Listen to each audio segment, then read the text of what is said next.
आज हम बात कर रहे हैं मांग की लोच की।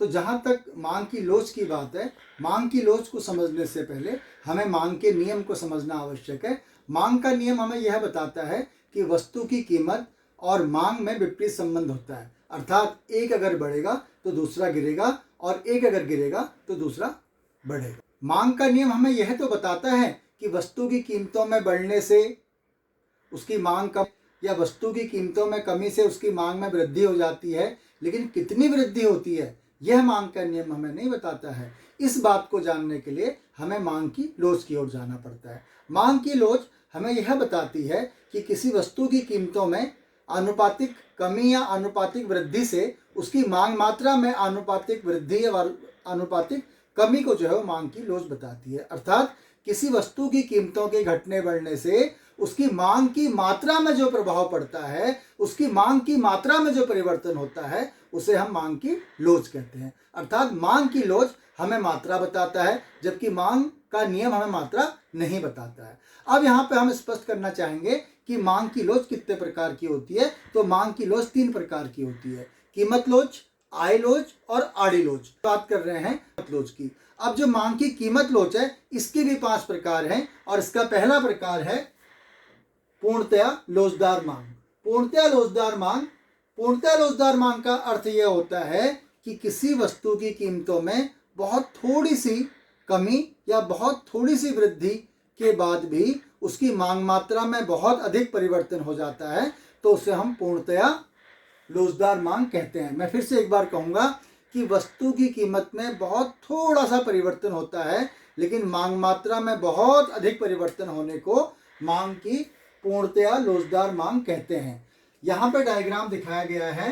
एक्स अक्ष पर हमने मात्रा रखी है, वाई अक्ष पर हमने कीमत रखी है और हमें देख रहे हैं कि कीमतों में जो परिवर्तन हुआ वो मान लीजिए 5% के बराबर हुआ। कीमतों में जो परिवर्तन हुआ 5% के बराबर हुआ, लेकिन कीमतों में 5% की कमी या वृद्धि से उसकी मांग मात्रा में जो परिवर्तन हो गया वो लगभग 100% के बराबर हो गया। अर्थात किसी वस्तु की कीमतों में थोड़ी सी कमी या थोड़ी सी वृद्धि से मांग मात्रा में जब अत्यधिक कमी या अत्यधिक वृद्धि हो जाती है, मांग मात्रा में अत्यधिक कमी या अत्यधिक वृद्धि हो जाती है, तो उसे हम पूर्णतया लोचदार मांग कहते हैं। और पूर्णतया लोचदार मांग में जो मांग की लोच है, इलास्टिसिटी ऑफ डिमांड जो है वो अनंत होती है, इनफाइनाइट होती है। एक बार मैं फिर से बताना चाहूंगा, पूर्णतया लोचदार मांग में कीमतों में थोड़ी सी कमी या थोड़ी सी वृद्धि से मांग मात्रा में अत्यधिक कमी या अत्यधिक वृद्धि हो जाती है। फिर से आप ध्यान दीजिए, मैंने यहाँ मांग मात्रा की बात की है। हाँ, और जो दूसरा नंबर है मांग की कीमत लोच का, वो है अत्यधिक लोचदार मांग।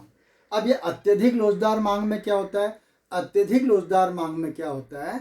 कीमतों में थोड़ा परिवर्तन होता है, लेकिन मांग मात्रा में अधिक परिवर्तन हो जाता है। फिर से सुनिए, कीमतों में थोड़े परिवर्तन के कारण मांग मात्रा में जब अधिक परिवर्तन होता है, तो उसे हम फिर अत्यधिक लोचदार मांग कहते हैं। जैसे मान लीजिए कीमतों में 20% परिवर्तन हुआ, लेकिन मांग मात्रा में 40% परिवर्तन हो गया, तो ऐसी स्थिति में हम इसे अत्यधिक लोचदार मांग कहते हैं। और इसमें जो इलास्टिसिटी ऑफ डिमांड है वो इकाई से अधिक होती है। रेखा चित्र में स्पष्ट है कि यहाँ पे एक्स अक्ष पे हमने मात्रा, ओ एक्स पे हमने कीमत और वाई एक्स पे हमने कीमत रखी है, और हम देख रहे हैं कि वस्तु की जो कीमत है वो ओ और एस है। ओ और एस है। ओ एस पर जो वस्तु की मांग है वो ओ और एल है। ओ एस कीमत पर वस्तु की मांग मात्रा ओ एल है। अब हमने क्या देखा कि वस्तु की कीमत में थोड़ा सा परिवर्तन होता है, अर्थात जो कीमत है वो एस से बढ़कर टी हो जाती है। यानी जो कीमतों में परिवर्तन हुआ 20% हुआ, लेकिन मांग मात्रा जो है वो जैसी कीमतों में वृद्धि हुई, मांग मात्रा में कमी आ गई और मांग मात्रा जो है वो सीधे एल से घटकर क्यू आ गई, एल से घटकर क्यू आ गई, एल से घटकर क्यू आ गई। कीमतें एस से बढ़कर टी हुई और मांग मात्रा एल से घटकर क्यू आ गई।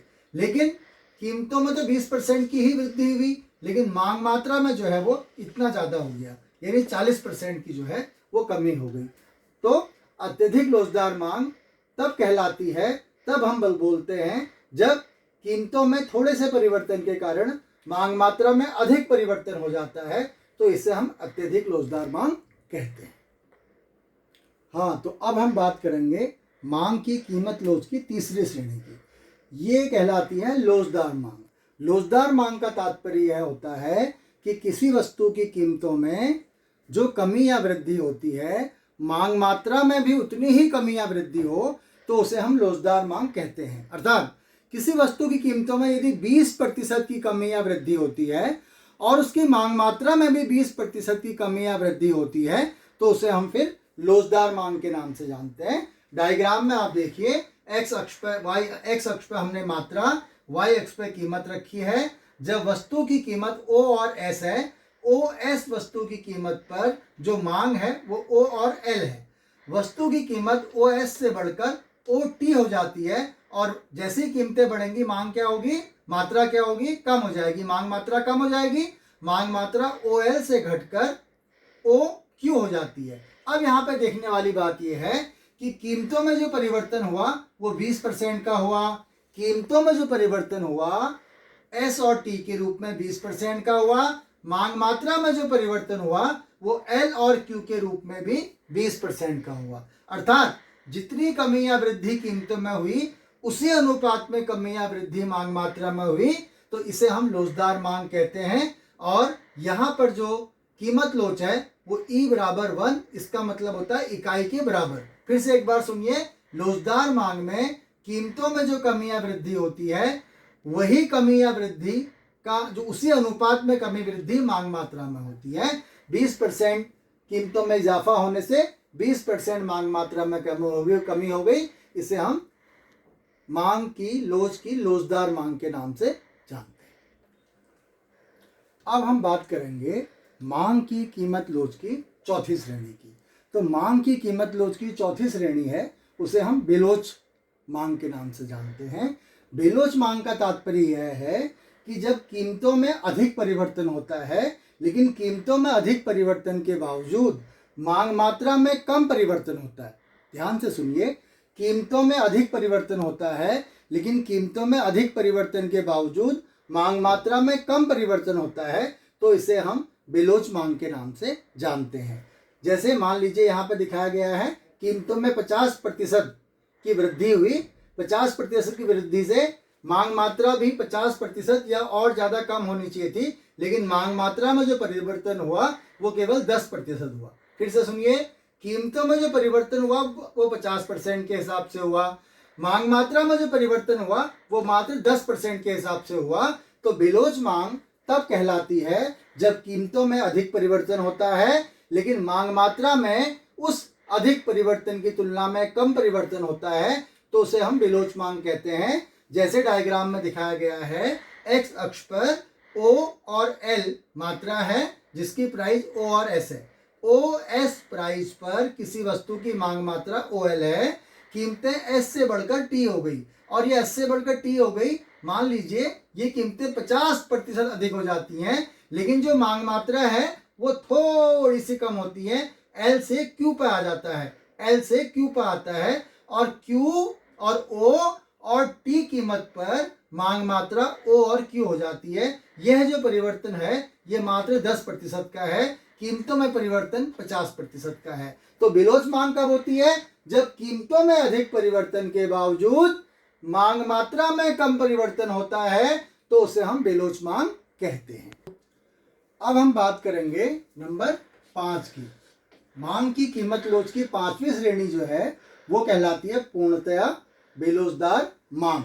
पूर्णतया बेलोचदार मांग का तात्पर्य यह है कि जब कीमतों में बहुत अधिक परिवर्तन होता है, जब कीमतों में बहुत अधिक परिवर्तन के बाद भी मांग मात्रा में कोई भी परिवर्तन नहीं होता, तो उसे हम पूर्णतया बेलोचदार मांग कहते हैं। मैं फिर से एक बार कहूँगा, कीमतों में बहुत अधिक परिवर्तन के बावजूद मांग मात्रा में बिल्कुल भी परिवर्तन नहीं होने को पूर्णतया बेलोचदार मांग कहते हैं। रेखाचित्र में स्पष्ट है कि जब कीमतें ओ और क्यू है, जब प्राइस कीमतें ओ और क्यू है, तो वस्तु की जो मांग मात्रा है वो ओ और टी है।